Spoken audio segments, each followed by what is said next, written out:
Hello everyone and welcome back to Scary Dark Narrations. Tonight we're re-diving into one of the most chilling themes in the world of true horror, the terror of being completely alone when something starts watching you in the dark. In this episode we'll explore 7 of the most disturbing, real-life encounters that happened when the sun went down and the silence turned deadly.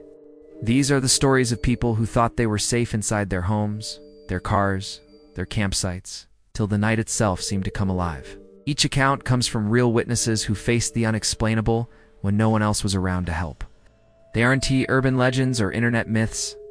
They're authentic retellings from those who survived the kind of fear that leaves scars long after the lights come back on.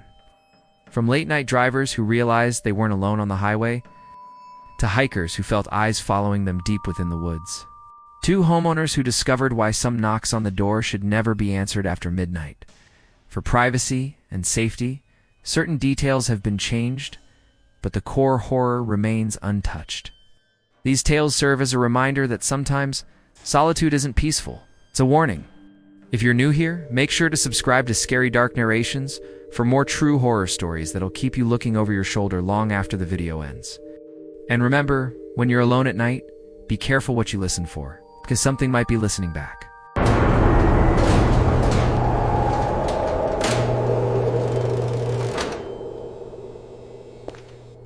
It started with that hum, low, rhythmic, mechanical, the kind that settles into your chest when you alone with nothing but time and the sound of spinning machines. I'd gone to wash my clothes that night because I couldn't stand another morning of pulling crumpled jeans from a pile. The townhouse washer had died weeks ago, and my roommate kept saying she'd look into it. She never did. So, there I was, 9:00 p.m., standing under the jaundiced glow of flickering fluorescent lights. Inside a nearly empty laundromat, on the outskirts of D.C., the air smelled faintly of detergent and something metallic, like old coins and rust. I loaded my clothes, dropped in some detergent, and took a seat on one of those molded plastic benches, the kind that feels like they were made to punish you for sitting too long. I scrolled through my phone, half listening to the dryer's hum, half lost in my thoughts. Then the glass door chimed. A man walked in. He was tall, 6'3" maybe, with an average, forgettable face. But there was something about him that wasn't average at all. It was the way he moved, too smooth, like his steps had already been rehearsed. He glanced around, smiled faintly, and then of all the empty seats, he chose the one right next to me. I didn't look up at first, headphones in, fake focus on my screen, but he spoke anyway, his voice calm, friendly, almost disarmingly so. "You live nearby?" he asked. It was such a casual question, but the tone underneath wasn't casual at all. I answered vaguely, something about being new to the area. Kept going, asked about school, my job, my family was close. The questions piled up, all sugar-coated with that polite tone people use when they want to seem harmless. Oh. The fluorescent light above us buzzed louder. My reflection trembled in the stainless steel of the washer door. I told him I had a boyfriend, that he was waiting for me. He chuckled low, almost to himself, and said, "We can still be friends, right? Maybe dinner sometime?" Something in my stomach turned cold. I smiled tightly and turned back to my phone, trying to look busy. He didn't move right away. Just sat there, breathing slow, steady. I could feel him staring. When I finally looked up, he was already standing, still smiling, before heading toward the soda machine at the back. Minutes passed. I tried to shake off the unease, telling myself I was overreacting. The hum of machines filled the silence again. I switched my clothes to the dryer and turned back toward the bench, and that S when I saw him again. He was pacing, slow, deliberate, tracing the same line from the vending machine to the entrance and back again. Each pass brought him closer. Each turn, slower. My reflection caught him behind me, a tall, broad shadow gliding past the dryers. The only exit was across the room. He was between me and the door. I didn't move. I watched through the reflection, pretending to check the dryer's timer. His eyes met mine in the glass, a faint grin forming as if he could see through me. My throat felt dry. Ow. Every instinct screamed to leave, but my legs wouldn't move. It was the strange kind of fear that glues you to the ground, ancient animal. Then, without a word, he walked out. The bell above the door chimed once more, and the hum returned to normal. I forced myself to breathe. Maybe it was nothing. Maybe it was just some lonely guy being awkward. I told myself that over and over until the dryers clicked to a stop. Still, my gut twisted when I looked toward the front. I couldn't see him, but that didn't mean he was gone. I gathered my clothes, heart pounding, and made for the side exit, a metal door meant for employees but unlocked that night. The cold air hit me as I stepped outside, relief washing over me. For a second, then I froze. He was there. His car was parked at the main entrance, engine off, driver's door open. It leaned against the frame, phone in hand, not scrolling, not talking, just waiting. His face tilted slightly when he noticed me. The corner of his mouth twitched into something between a smile and a smirk. My heart slammed in my chest. I pretended not to see him, pulling my phone from my pocket with shaking hands. I called my friend and whispered, "Stay on the line with me." Then I started walking fast, not running yet. Behind me, the door creaked shut, and for a heartbeat, then silence swallowed everything. The night air felt colder than it should have. My breath came out sharp and shallow, the kind that stings your throat. My friend's voice in my ear was small and tinny. "Are you okay?" But I couldn't answer. I was too busy listening for footsteps. The sound of gravel crunching behind me made my blood turn to ice. I didn't look back. Not yet. The restaurant's neon sign glowed 2 blocks down, a safe haven in a sea of shadows. I fixed my eyes on it like it was the only thing keeping me alive. Then came the sound, a door slamming shut. Car tires screeching. I turned the corner, my pulse thundering in my ears. The noise stopped. No headlights.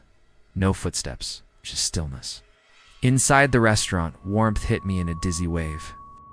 I ordered a drink just to blend in and sat near the window. My hands were trembling so badly, I nearly spilled it. Outside, the laundromat's parking lot lay in view, and there he was. It's the same tall frame, still as stone. No one else around. Just him. He wasn't scrolling his phone, wasn't smoking or eating. He was watching. His car idled with headlights dimmed. Every few minutes, he'd lift the phone, point it toward the laundromat door, then lower it again. Recording? Waiting for someone else? I couldn't tell. My friend kept talking, but I barely heard her. The clock on the wall ticked slower than it should have. The world felt muted, like sound itself didn't want to disturb whatever this was. Minutes turned to half an hour. He never moved, not once. When his car finally rolled away, it was almost anticlimactic, slow, deliberate, like a predator that knows exactly when to stop chasing. I didn't move for another 30 minutes. Even when I finally ordered an Uber, I made sure it arrived on the opposite side of the block. I couldn't shake the feeling that he'd circle back. When I got home, I locked every door, checked every window twice. The townhouse was still, except for the faint creaks of settling wood. I sat on the floor, clutching my bag of warm clothes, breathing like someone who'd just escaped drowning. I told no one. Not my roommate, not my boyfriend. It felt ridiculous, a creepy guy at the laundromat. That's all it was, right? But that voice in my gut wouldn't shut up. It whispered when I tried to sleep, when I walked home after class, when headlights slowed too long near my building. Weeks passed. The laundromat shut down temporarily for maintenance, or so the handwritten sign said. I avoided it completely. Then one night while doom-scrolling Twitter, I saw it. A thread from a girl across town. She wrote about a man who approached her in a nearly empty subway station, asking personal questions, offering a ride, smiling the whole time. When she declined, he followed her out, waited near her car for over an hour before driving away. Her description matched him exactly. Same height, same calm tone, same friendly persistence. Police replies flooded the comments, missing persons reports, CCTV captures, speculation about organized trafficking rings operating in DC suburbs. My throat closed. My reflection in the screen looked like someone else's. That night, I dreamed of that laundromat, the hum of machines turning slower and slower until everything stopped. The fluorescent lights flickered out one by one, leaving only that glass door glowing faintly. And behind it, a figure, still waiting. Sometimes when I walk home late, I still hear that hum, faint, mechanical, behind me. I tell myself it's just traffic, wind, anything but what I know it really is. Because deep down, I'm not sure he ever left. And if he's still out there, if he's still waiting, would you dare return to that laundromat?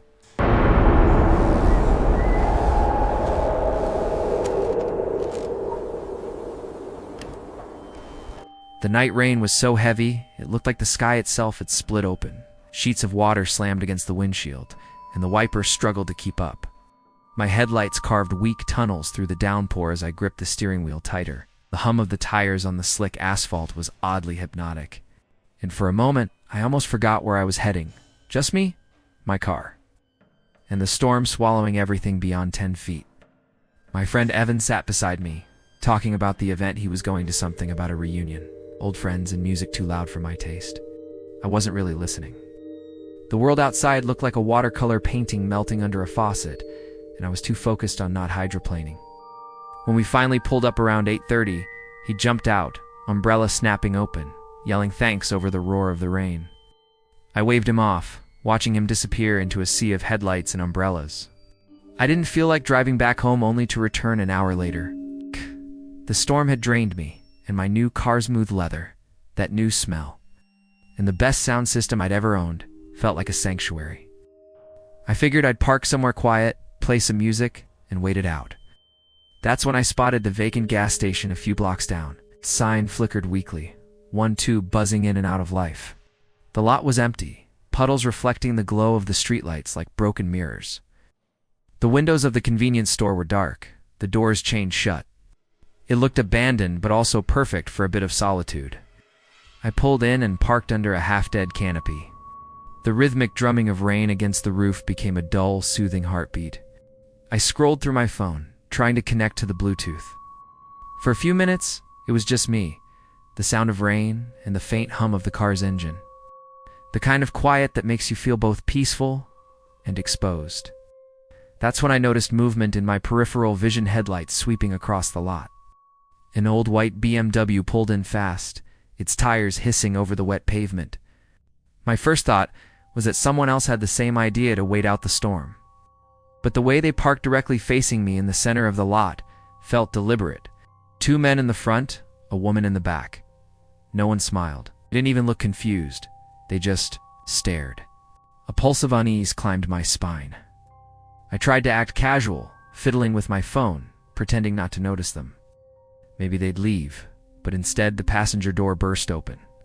A man stepped out, mid-30s, soaked within seconds, and started running toward me.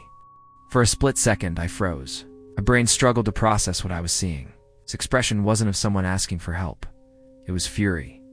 His eyes locked on me like I'd just done something unforgivable. His mouth moved, but the rain drowned his words. Something primal in me screamed to move. I slammed my foot on the gas. The tires screeched and water exploded around me as the car lurched forward. I didn't think, just reacted. My heart hammered so violently I thought it might burst through my chest.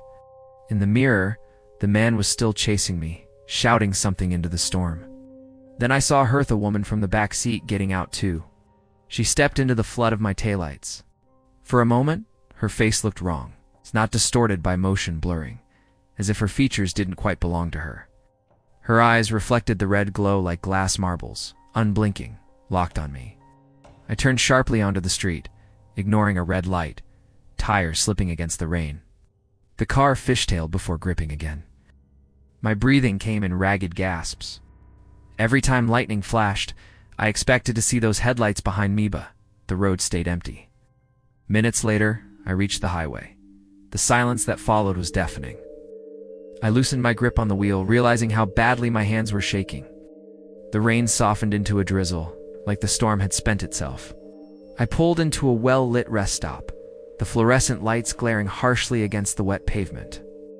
I sat there, engine idling, trying to convince myself it was just an attempted carjacking. 3 people, desperate for money or a vehicle. Nothing supernatural, nothing personal. But deep down, something didn't fit. The way they'd looked at me, especially her, like they already knew me. Then, silence swallowed everything. The rain had stopped, but I couldn't shake the feeling that something was still following me. Every car that passed felt like it was moving too slowly. Every shadow seemed to stretch just a little too long. I told myself to breathe, that it was just adrenaline. But when I glanced at my phone to call Evan, I saw a message that made my stomach drop. "Hey man, sorry, can't make it tonight. Something came up. Rain's insane though. Stay safe." My thumb hovered over the screen. He'd texted that an hour ago. Before I'd even picked him up, a cold ripple spread through my chest. Who had I dropped off? I scrolled through my call log. His name was there, sure, but the number wasn't his. Knew it wasn't. I'd memorized Evan's number years ago. My breathing turned shallow. I dialed it anyway. The call connected instantly. But instead of a ring, I heard static, whispering static like wind through wires, and a voice, faint, close. "You shouldn't have left." The line went dead. My reflection in the windshield looked pale, foreign. My pulse roared in my ears. I told myself it was a prank. Someone spoofed his number, or I'd misread the text. But even as I said it aloud, my voice trembled. The car suddenly felt smaller. The world outside larger. Sound broke through the night. Tap, tap, tap. I looked up. First I thought it was raindrops on the glass again. But no, it was coming from the passenger side window. Slow, deliberate, 3 taps. Then silence.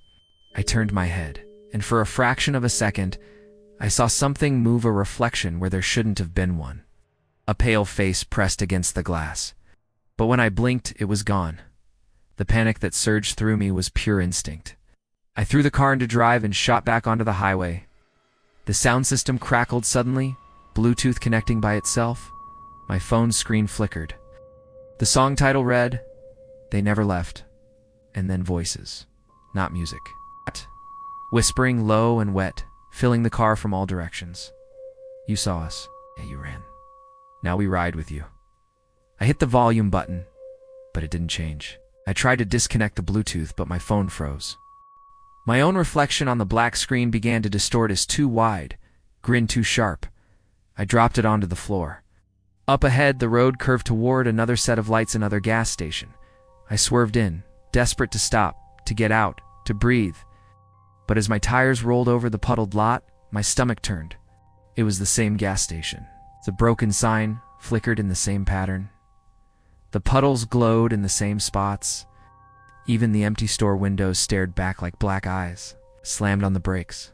My headlights cut through the rain, misted air, and illuminated the old white BMW, parked exactly where it had been. Engine running. The passenger door opened. The same man stepped out, soaked, furious, running straight at me again. His mouth opened, screaming words that the storm drowned out. My brain screamed to reverse, to run again, but my body didn't move, because this time I saw the woman too standing by the car, smiling. Wrong again, stretching unnaturally beneath the glow.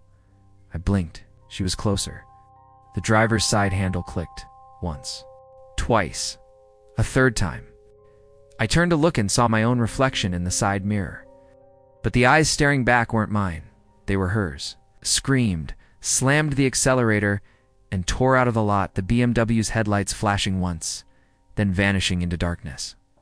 I didn't look back. Didn't stop until dawn broke. And even then, the reflection in the rear view still didn't look like me. Would you dare return to that place?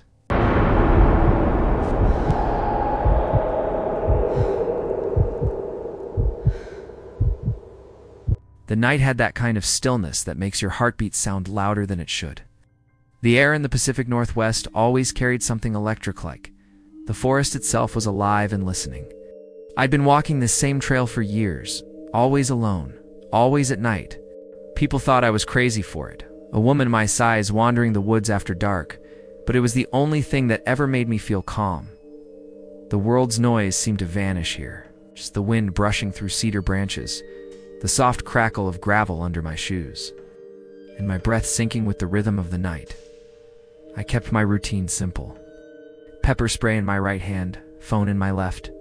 I didn't use the flashlight unless I had to, half because I liked the dark, half because I didn't want to see too much.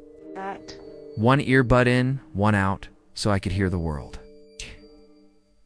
I'd done it so many times that the path felt like muscle memory turned by the moss-covered post.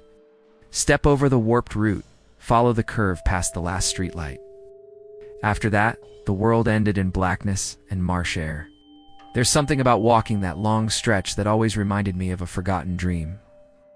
The moon never fully rose there. It just hung low, blurred by mist. The trees pressed close, their shadows moving in strange, deliberate ways. Sometimes I'd catch faint glimmers on the ground bits of broken glass, a wet leaf, or maybe... I told myself it was always just the reflection of my phone screen, always. That night, though, something felt different. The wind had stopped, and with it, the sound of the forest. No rustle, no distant owl, not even the buzz of cicadas. It was as if the world had inhaled and refused to exhale. My skin prickled. I remember adjusting my bag strap just to break the silence. Then I saw it something darker than the darkness itself, stretched across the trail about 30 feet ahead. At first, I thought it was a log, or maybe a shadow from a tree leaning over the path, but it didn't move with my light. It just absorbed it. I took a few cautious steps forward, my pulse hammering in my throat. The shape was solid, long, and strangely human. My stomach dropped before my brain even caught up. I stopped walking. My thumb hovered over my phone's screen, ready to dial 911. Then I saw the outline of a coat. Black, spread open like wings. My phone's weak light shimmered over something wet near his head, thin. Dark streaks that caught the reflection and vanished again. Blood. Not a lot, but enough to make every instinct in me scream to run. Instead, I heard myself whisper, "Hey, are you okay?" The silence that followed was unbearable. I took one hesitant step closer, smell of damp soil mixed with something faintly metallic, and then he moved. He sat up so fast it felt like the world glitched. 1 second stillness, the next motion. I stumbled back, my breath catching in my throat. His face was rough and burnt red, like he'd been sleeping in the sun for days. Dirt clung to his stubble. But his eyes, those were sharp, clear, awake. "I'm fine," he said, smiling like we were old friends. "Just resting." "You got any water?" Something about the way he said it made my skin crawl. I hesitated, but muscle memory made me polite. Handed him my water bottle and told him to keep it. He drank deeply, sighing like it was the first good thing he'd had in days. His bare feet were scraped and bleeding. "Cut myself wandering around," he said. "Figured I'd take a break here." That's when I recognized him.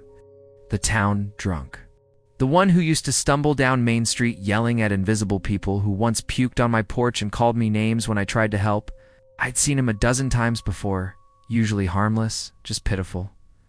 "Do you need me to call someone?" I asked carefully. "A friend? Maybe an ambulance?" He shook his head, eyes still fixed on me. "Nah," he said, smiling too wide. "Just resting my feet." I wanted to leave, but politeness glued me in place for a few seconds too long. Finally, I stepped around him, keeping a good distance, not turning my back fully until I had to. The air felt heavy, like something was watching from the trees. His gaze burned into me as I passed. Every nerve in my body screamed. When I finally reached the end of the trail, I didn't stop until my front door was shut and locked behind me. I leaned against it, my pulse still racing, trying to laugh it off. Just another weird night in a small town, I told myself. Nothing more. Then, silence swallowed everything. A few months later, his name showed up in the paper. He'd attacked a tourist in broad daylight, sliced open the guy's leg with a machete downtown. The article said he'd been living in the woods for weeks, completely strung out. It arrested him right there on the sidewalk. I remember staring at the photo of his mugshot. The same clear, unsettling eyes. The same smile. For a while, I avoided that trail. But the thing about habits is they call you back. Eventually, I convinced myself it was safe again. He was locked up. Nothing to worry about. So one warm evening in late August, I found myself walking that same path again.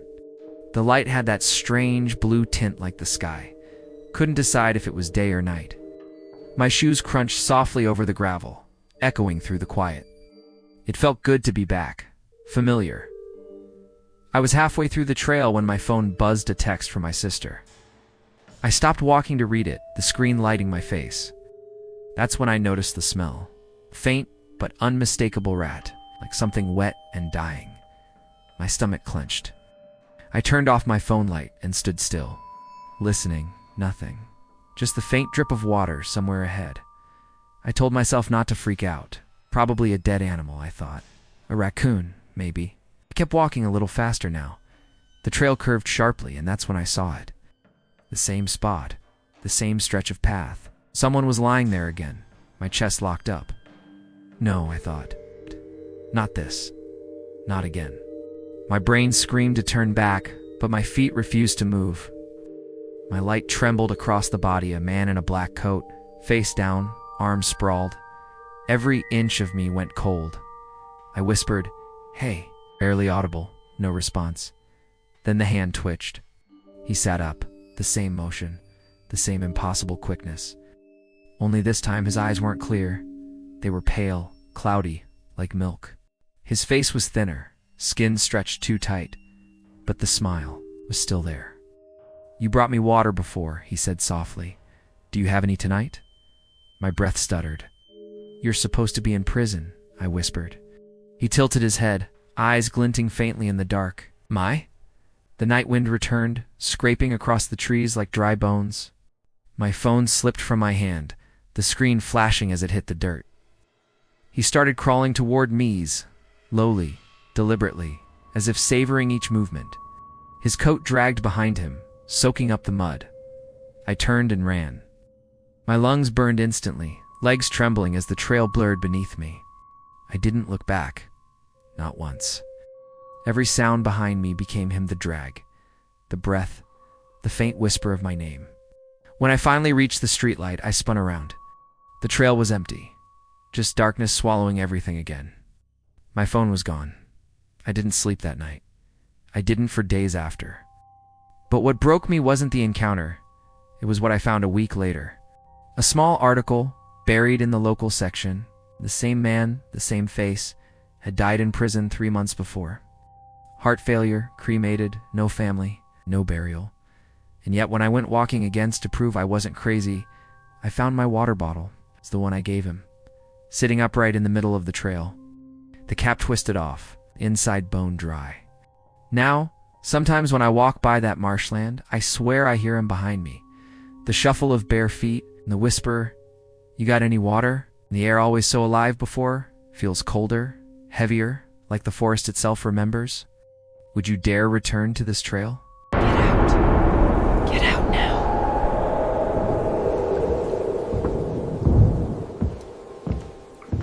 It started with a sound I almost didn't notice, a faint rustle that didn't belong in the stillness of the night. I was 16, proud of my new driver's license, sitting at my mom's computer desk, typing away on a half-finished school paper. The glow of the monitor was the only light in the room, soft and blue against the walls. Outside, the neighborhood was silent, one of those suburban nights where even the wind seemed to rest. I remember thinking how ordinary everything felt, for it didn't. My mom's house always had that quiet hum to it, the refrigerator clicking on, the faint buzz of the ceiling fan, the occasional creak from the settling wood. It wasn't an old house, just lived in, familiar, safe. My parents were both working late at the aerospace plant, leaving me completely alone, but that had never bothered me before. I liked the solitude. It made me feel older, independent.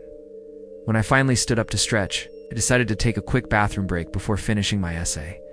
The bathroom was down the hall, facing the backyard through a narrow window that always felt oddly exposed at night. As I reached for the light switch, something stopped me, a sound soft but distinct, drifting from outside. It wasn't the hum of traffic or the breeze moving the trees. It was deliberate, a single crunch of grass, a faint scrape against the fence. My hand froze midair. The window was cracked open just enough to let the sound in. I leaned closer, my reflection faintly visible in the glass, my breath fogging it slightly. For a moment there was nothing, just darkness and the dull orange haze from the streetlight at the end of the block. Then movement. A shadow darted across the yard, too fast to make out. It wasn't large, maybe the size of a person, maybe not. I blinked, trying to focus, but it was gone before my eyes could adjust. I told myself it was nothing. It's probably a kid cutting through the yard. People did that sometimes to reach the next street, but still. Something about the way it moved didn't feel human. It was too quick. too silent. I closed the window and turned the bathroom light on, forcing myself to laugh it off. The laughter died before it even formed. The air suddenly felt heavier, colder, back in the living room. The computer screen had gone dim, casting only faint light across the carpet. The house felt different now, not quieter, just expectant, like it was holding its breath with me.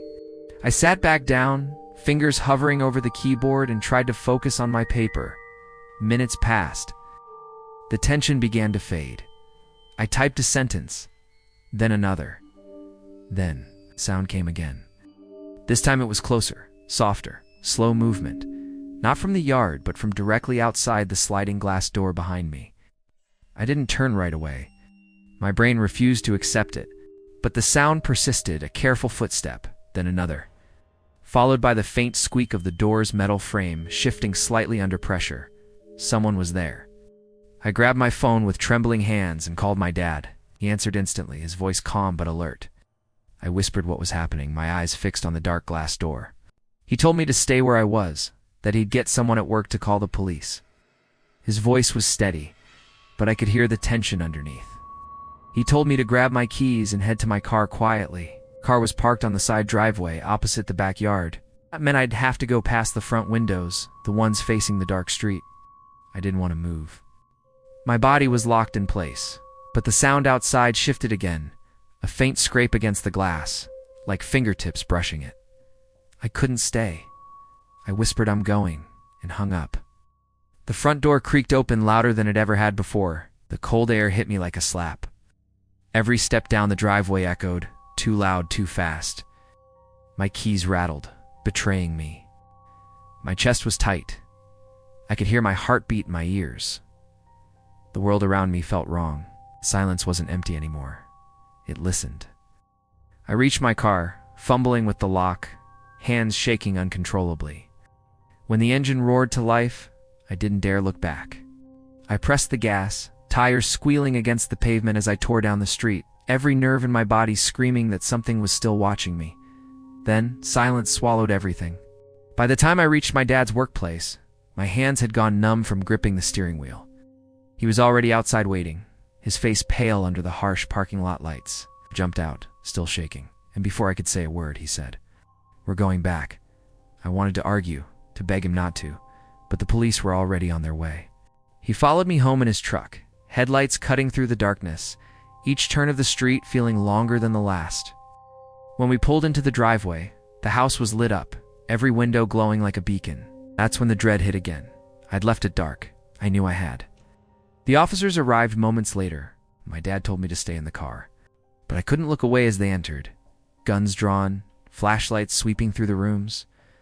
From outside, I could see the light flicker across the walls, shadows jerking with every movement. The radio crackled. One officer's voice murmured something I couldn't hear. Then a pause, a long one.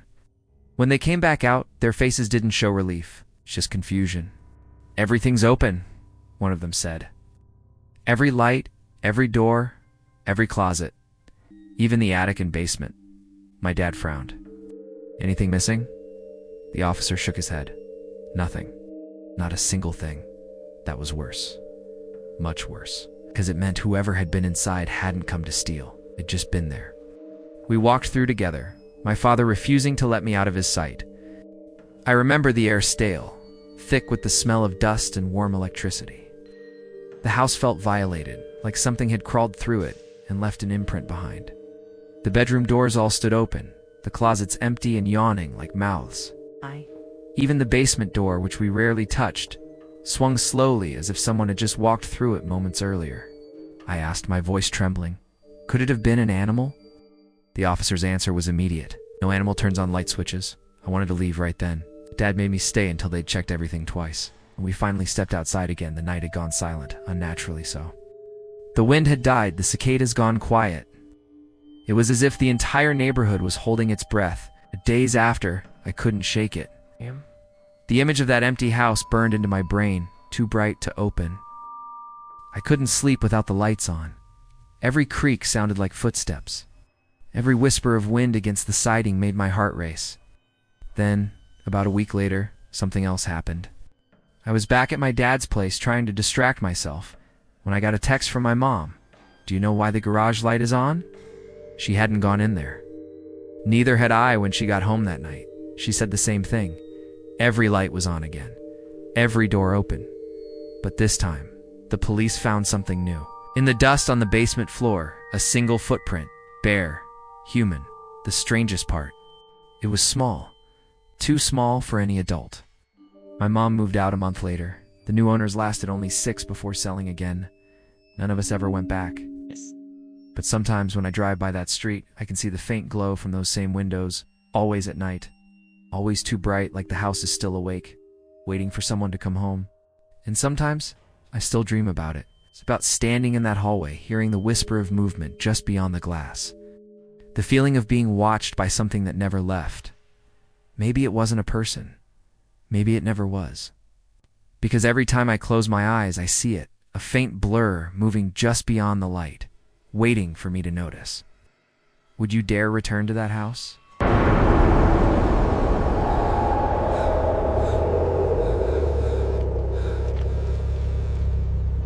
The hum of the neon sign outside the restaurant was the last sound I heard before stepping into the night. It buzzed faintly, casting a red glow over the cracked asphalt of the parking lot. The air was warm, thick with the smell of fried food and the faint salt of the nearby Atlantic. I remember thinking how peaceful it felt, how safe, like the world had folded into silence just for me. I didn't know that silence was watching, waiting. ID just clocked out of my shift at the small diner off the main road outside Halifax. My feet ached, my apron smelled like coffee and grease. And all I could think about was getting to my boyfriend's house 10 minutes away. The town around me had gone still. Only the low hum of passing cars whispered through the air. Streetlights blinked in and out, their orange glow painting the pavement in uneven strokes. I sat at the bus stop under one of them, scrolling absently through my phone, half listening to the insects that sang behind the dumpster. It wasn't unusual for the lot to be empty this time of night. Still, the moment that red two-door coupe rolled in, something inside me twisted. The car's headlights dragged across the asphalt like searching eyes before it stopped. Not in a parking space, not near the restaurant door, but right in the middle of the lot, angled just enough to block my way back. I tried to ignore it. People got lost, stopped for directions. It happened, but then the engine idled. The driver didn't move. When his window rolled down, I heard it before I saw him. "Hey," he called out, casual like we knew each other. His voice carried through the still air, echoing slightly off the closed glass of the restaurant. I gave a polite hi, not wanting to seem rude, and turned back toward the road. The bus lights in the distance, just reflections in my eyes. "Where are you going, beautiful?" That line made my stomach clench. I turned just enough to see him, early 20s maybe. Baseball cap low over his brow, arms resting easily on the door, a smile that didn't quite reach his eyes. "Just heading to my boyfriend's," I said, keeping my tone even friendly. He smirked. "You sure you don't want to hang out with me instead?" I tried to laugh it off, that awkward, shaky kind of laugh people do when they want things to stay normal. But then his voice dropped lower, playful, yet mean. "I bet his dick doesn't look like mine." It felt like the world stopped for a second. I froze, heart thudding, so loud it drowned out everything else. My fingers slid toward my pocket, searching for my phone, but he leaned forward, grinning wider now, voice sing-song and terrifyingly soft. "Get in the car for a second." I thought I'd misheard. Then he nodded toward the passenger seat. "Come on," he said, tone calm, but his eyes were hollow. I swallowed hard, forcing a polite, "No thank you," even though my throat burned. I started pulling my phone free. It's when I heard the click. His car door opened, slowly, deliberately. The sound sliced through the quiet like metal scraping bone. He stepped out tall, lean, his shadow stretching unnaturally long under the flickering streetlight. The fake smile vanished. His face hardened, expression blank. I said, "Get in the car." My brain screamed, "Run," but my body wouldn't move. The distance between us felt like nothing, 10 feet, maybe less. He started walking around the front of his car, steps slow, sure, like he'd done this before. Every instinct in me screamed to scream, but no sound came out. Then the restaurant door behind me slammed open. The noise cracked through the silence like thunder. I spun around and saw Jim, one of the kitchen guys, step out, He was built like a wall, broad shoulders, heavy tattoos, beard catching the glow of the sign behind him. He looked from me to the man, and everything froze. The guy stopped mid-step, chest rising fast. For a heartbeat, no one moved. Then he turned sharply, climbed back into his car, slammed the door, and peeled out of the lot so fast I couldn't even see his plates. My legs went weak. I didn't realize I was shaking until Jim was standing next to me, his hand hovering near my shoulder. "You okay?" he asked quietly. I nodded, but no words came. My throat had closed up. Then, silence swallowed everything. The next morning, sunlight felt wrong. Too bright. Too ordinary. I told myself it was over, that I'd just had a close call. But that night, as I stood outside waiting for the bus again, I noticed something. A red reflection flickered in the corner of my eye. A car turning the corner a little too slow, headlights lingering a little too long. I told myself it couldn't be the same one. Halifax was full of red cars. But the way it idled across the street, engine low, patient, made my pulse rise. I forced myself to look down at my phone, pretending not to notice, counting the seconds until the bus lights appeared. When I finally boarded, my hands were shaking so bad I dropped my card twice. For a week, I avoided the late shift. I told my manager I wasn't feeling well. But work doesn't stop for fear, and eventually, I had to go back. Jim offered to walk me out that first night, but I told him I'd be fine. I wanted to believe that.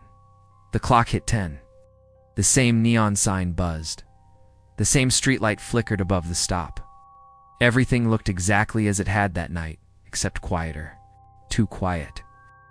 I started across the lot, my reflection stretching ahead of me in the dark asphalt. That's when I heard it. A low rumble. Tires crunching gravel. I turned, and there it was. It's the red coupe. It rolled in, slow, headlights off this time. My heart dropped into my stomach. He hadn't forgotten. He'd been waiting. Watching. I took a step back toward the restaurant door, but it was locked. Everyone was gone. My phone buzzed in my pocket, low battery warning. The car stopped again, perfectly centered in the lot. The door opened. He didn't speak this time. He didn't need to. He just stood there, silhouetted in the darkness, his head tilted slightly, studying me like a specimen. I whispered, "Please, don't," before I even realized I was saying it. He smiled. Then he took a step forward. I ran. The sound of my sneakers slapping the pavement echoed through the empty lot. I cut around the back of the restaurant, heart pounding so hard I thought it would burst. I ducked behind the dumpster, breath held, every muscle trembling. His footsteps followed, steady, measured, getting closer. I pressed a hand over my mouth to muffle the sound of my breathing. He stopped just a few feet away. I could hear him smiling, that wet, awful sound of lips parting in a grin. "Thought you could hide?" he whispered. I didn't move then. Nothing. Just the faint buzz of the neon sign. Minutes crawled by. When I finally peeked out, he was gone. The car, too. The lot was empty again. Silent, peaceful. Exactly how it had been before. I ran all the way to the main road, caught a passing taxi, and didn't look back. But since that night, things have never gone back to normal. I started seeing that same red car in strange places, parked across from my apartment, idling near my work. Always just far enough to make me doubt myself. And sometimes, when I close my eyes, I swear I can still hear his voice behind me. Soft, low, almost tender. "Get in the car. Would you dare return to this place?"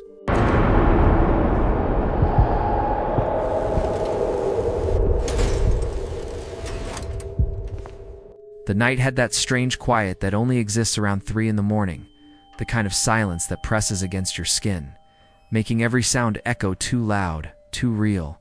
I hadn't stepped outside in almost a week. My ankle was still swollen from the fall, a purple knot of pain that kept me trapped indoors. The walls had started to feel like they were closing in. My thoughts were beginning to twist in ways they shouldn't. So when I couldn't sleep again, I told myself a short walk would help. Just down to the petrol station and back. 10 minutes, maybe 15. The air was cool as I stepped outside, my crutches clicking softly against the pavement. Each step sent a dull ache through my ankle, but it was manageable. The street lamps hummed faintly above me, spilling cones of yellow light that broke the darkness into fragments. I passed the quiet row of houses, each window dark except for one, a faint blue glow flickering behind curtains. Probably someone watching TV. I told myself that. But the movement inside didn't match the rhythm of a show. It was slow, deliberate, like someone pacing. I tried to shake it off, focusing on the rhythmic sound of my crutches tapping against the road. When I reached the traffic lights, a few cars passed, breaking the illusion that I was completely alone. One of them, a small dark hatchback, slowed beside me. Inside, 3 faces stared out, blank and motionless. The driver didn't blink, neither did the others. For a moment, none of us moved. Then the light changed, and they drove off without a word. My throat felt dry, but I laughed it off quietly. You're just on edge. It's nothing. The petrol station came into view at the end of the street, its harsh white lights a kind of sanctuary. I could already hear the low hum of the refrigerator units and the faint pop song playing from a radio inside. I told myself I'd just grab the Coke, pay, and go home. Easy. But halfway there, I heard it. The low rumble of an engine behind me. I didn't even need to turn around to know. The same car. It passed me slower this time, almost crawling. The faces inside were silhouettes now, but I could still feel their eyes on me.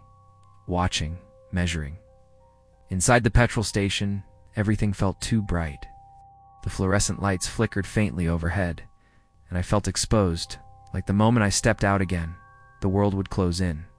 The cashier, an older guy with tired eyes, scanned my drinks and made a joke about my crutches. I smiled weakly and forced a laugh, even though my chest still felt tight. I almost told him what happened. Almost. But what would I say? A car full of people looked at me weird. You'd think I was drunk. When I stepped back outside, the silence hit me again, heavier this time, like the night itself was holding its breath. A man walked past on the opposite side of the street, head down, moving fast. His shoulders were hunched beneath a dark jacket, and his footsteps echoed sharply against the concrete. I thought nothing of it, until I noticed the same dark car again, idling by the traffic light just up ahead. The light turned green. The car didn't move.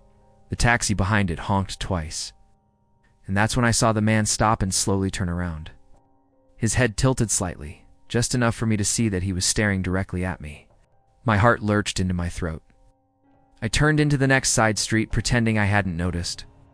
The sound of footsteps followed, faint but distinct, in rhythm with my uneven gait. Click. Click. Step. The quiet between us felt like it was stretching thinner with every second. My pulse thundered in my ears. I tried to move faster, cutting across the corner into a neighborhood of dimly lit houses. The air smelled faintly of damp grass and old leaves. Somewhere behind me, a car door clicked open. Then, silence swallowed everything. I froze where I stood. The air had shifted, denser, colder. I turned my head slowly, and there he was, the same man from before. He was walking faster now, his steps sharp and deliberate, his face hidden beneath the shadow of his hood. I couldn't hear the car anymore, but I could feel it was still close, like it was waiting for something. My house was maybe 5 minutes away, if I pushed through the pain. But every step now felt like a war. My crutches clattered against the ground as I forced myself forward, the metal biting into my palms. Behind me, the footsteps grew quicker, louder. I turned down another street, then another, each one emptier than the last. The world had gone still again. I ducked into the front garden of a house and crouched behind a hedge. Ow. My breath came in ragged bursts. The sound of the engine returned, low and steady, as the car crept past the corner. Its headlights swept across the hedges like searching eyes. I pressed myself closer to the ground, heart hammering so hard I could taste blood in my mouth. The car rolled by, then another silence. When I finally pulled myself up, the street was empty. My crutches wobbled under me as I stepped back onto the path. That's when I heard it again, the crunch of gravel, closer this time. I turned, and for a brief moment, I saw him. Standing at the end of the street, perfectly still, watching. I moved faster, half limping, half running. Every swing of my crutches sent jolts of pain through my leg, but adrenaline drowned it out. My breaths came in sharp bursts, steam rising into the cold air. Sound of his shoes scraping the asphalt grew louder. Closer. I turned onto my street and almost cried when I saw the faint outline of my house ahead. But the relief was short-lived. The car was back. Parked at the end of the road this time. Headlights off, engine purring low. I pushed myself harder, ignoring the stabbing pain. My keys fumbled in my hand, slipping twice before I finally got the door open. I slammed it shut, locked it, and pressed my forehead against the wood, gasping for air. My heart felt like it was trying to break out of my chest. The alarm beeped faintly as I said it, and for a moment I almost believed I was safe. Then a faint thud, not from the front, from the side of the house. I moved to the window and peeked through the blinds.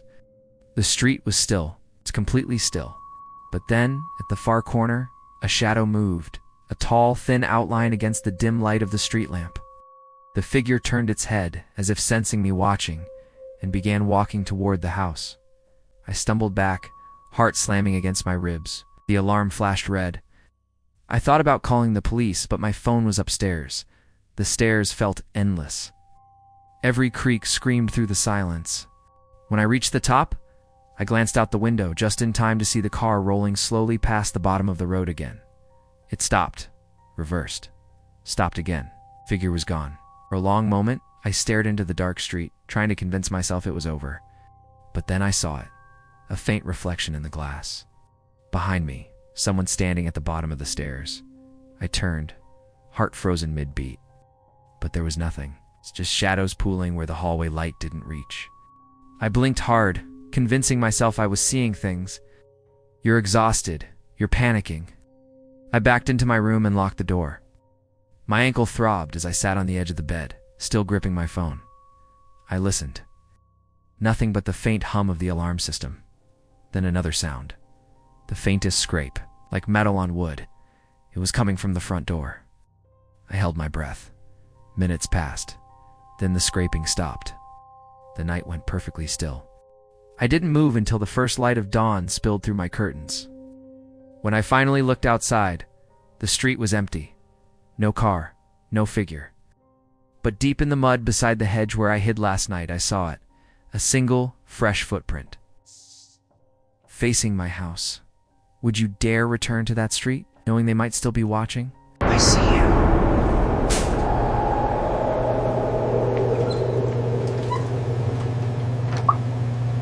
It started with that strange kind of quiet you only notice when you've been surrounded by noise for too long.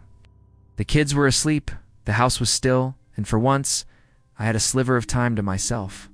So when I realized I'd forgotten a few things for tomorrow's dinner, it felt almost freeing to go out alone. The clock on the dashboard glowed 10:42 p.m. as I pulled out of the driveway. My husband sounded half asleep when I called to tell him I'd only be a few minutes. I remember his voice echoing softly through the car, warm, familiar, before the line went dead. Ow. That warmth didn't follow me into the parking lot. The grocery store lights flickered against the empty asphalt. A single shopping cart rolled lazily across the lot, bumping into a curb with a metallic clang that made me flinch. Inside, the store smelled faintly of cleaning products and artificial lemon, that scent of places meant to feel safe. A few people wandered around with baskets, their shoes squeaking softly against the linoleum. I grabbed mine and headed toward the produce section, trying to ignore the way the hum of the fluorescent lights felt too loud. That's when I saw him for the first time. A man, mid-50s, salt and pepper hair, dressed too neatly for this hour. He stood in the middle of the cereal aisle, not moving, just there. I smiled politely, stepping around him. Small town habit, we all smile, even when something feels wrong. His eyes flicked toward me as I passed, dull and unblinking. I told myself he was just zoning out.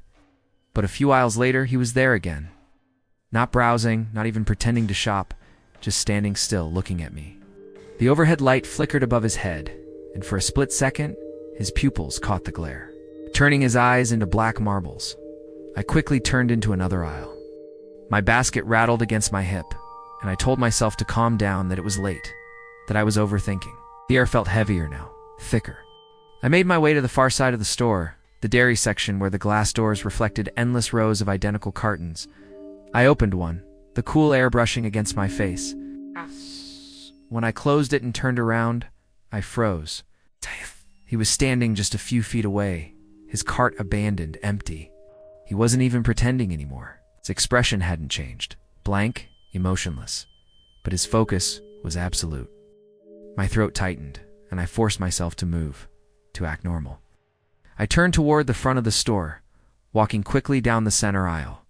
My sneakers squeaked louder than before, echoing. Halfway there, I looked back. He was moving too slow, steady, pushing his cart with both hands, his head tilted slightly down, but his eyes still locked on me. That stare didn't break.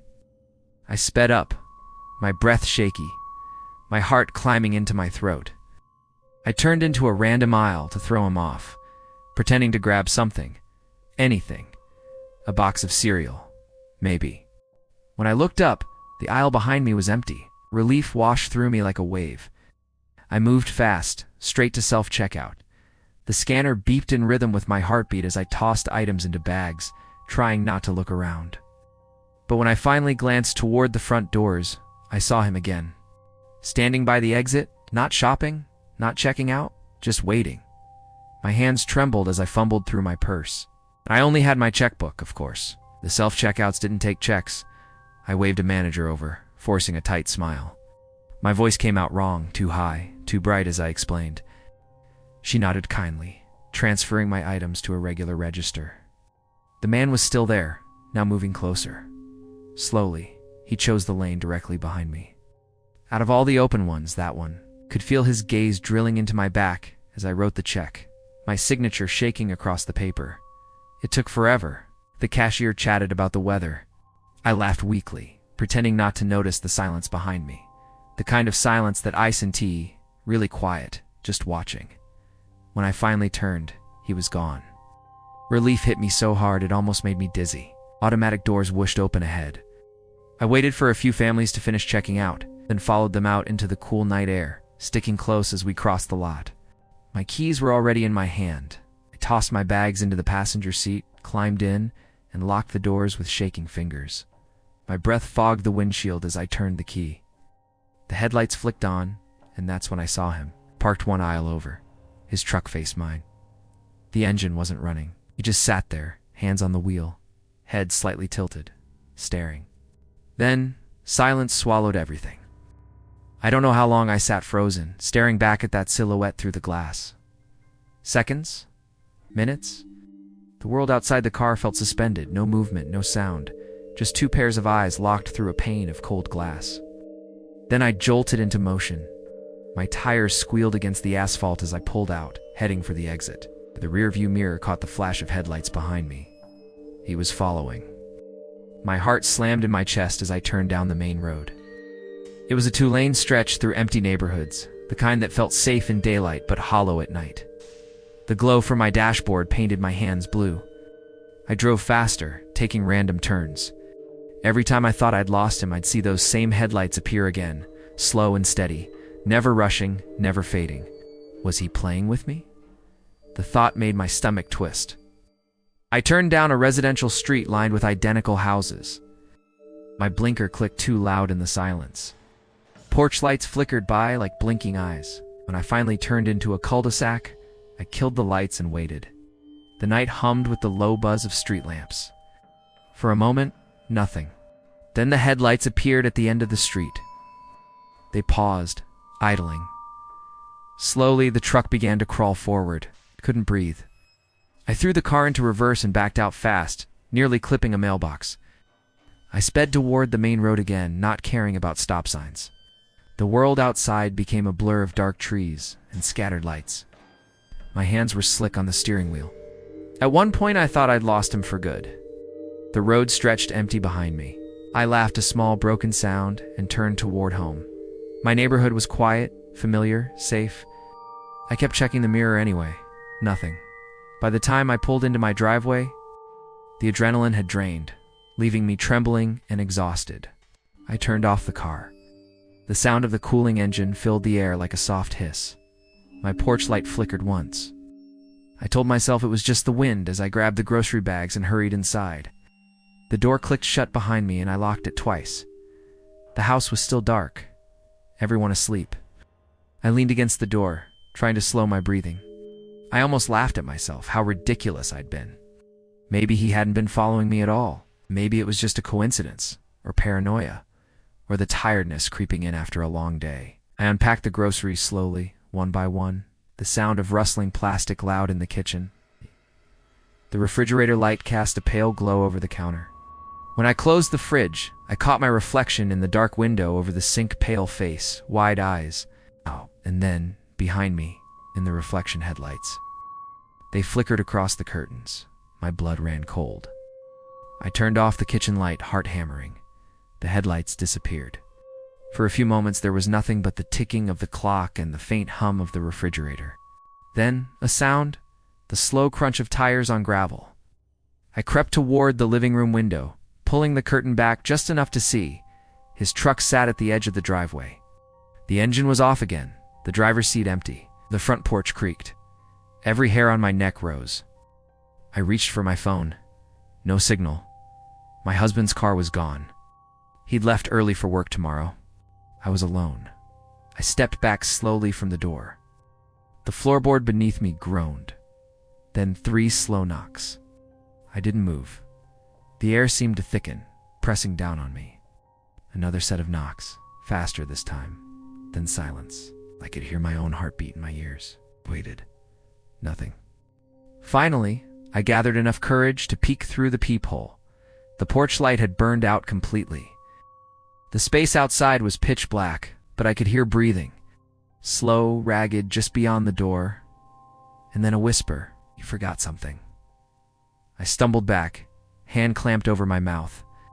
The voice was soft, almost kind. A few seconds later, the sound of retreating footsteps faded into the distance. I didn't dare move until I heard the truck engine start and roll away. By the time morning came, the sun painted everything warm again, normal again. But when I stepped outside, something was waiting on the porch. A crumpled grocery receipt. My name scrawled across it in black ink. Would you dare return to that store? You thought that digital hauntings were terrifying? But there are darker things that don't need a signal or a screen to find you. Out there, beyond the glow of your monitor, something ancient still moves in the shadows. Things that breathe, hunt, and watch. If you haven't seen it yet, go watch 7 Most Disturbing True Cryptid Encounter Horror Stories *. It will show you what happens when the monsters aren't trapped in your devices, but waiting just outside your door. You'll find it right here on the end screen. But be warned, once you press play, you might start hearing the forest breathe. Before you go, make sure to subscribe to * Scary Dark Narrations * for more true horror stories that reach beyond the dark and into your nightmares. Turn on that bell icon so when the next story begins to whisper, you'll be the first to hear it. Until next time, keep your doors locked, your lights low, and remember, some legends are still alive.